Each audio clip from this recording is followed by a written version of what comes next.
Hey guys, with so many drywall anchors to choose from, you might be going, hey, which one do I use?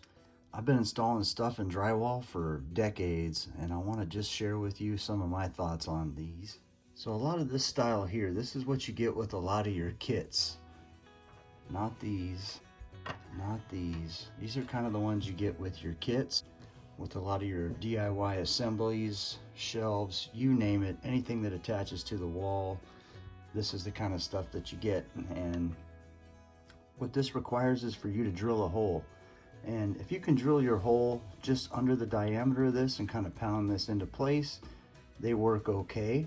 But I have not had the best luck with this overall. Sometimes they work really good, but other times if you drill your hole too big or there gets to be too much slop between this and the drywall, these things will just spin. So you'll get these in, you'll drill your hole, get these in, and they'll just sit and spin. You can't drive your screw in anymore. And so they will work sometimes, but these are not my favorite. Same thing goes for kind of all of these and all of these here. I put the screws in these ones so you can kind of see how they go in.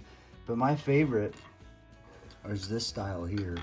And it doesn't matter if it's black or the white ones or the size. You kind of match your size up with the weight that you want. But then you might be going, all right, between metal and plastic, which is better?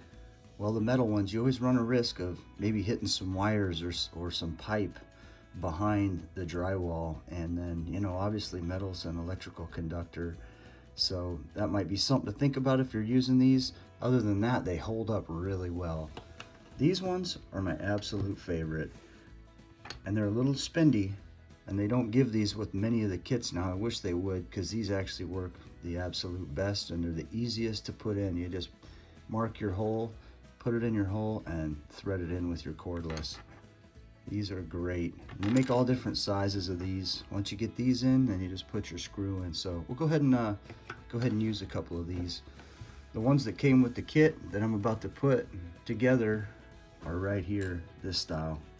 And I just don't like using these if I have a choice. One of the other nice things, if you fail to drill a hole and recognize that there's a stud behind the drywall, what happens is these things will hit the stud and kind of deform, which makes it nice. It lets you know right away that, hey, there's a stud behind there. Really, you should be checking for studs with the stud finder or drill a hole before, like a pilot hole, before you go sticking these things in. Okay, what I did is I figured out where I wanted to put this, held it up, put my level on it, and marked my holes, which is what we have right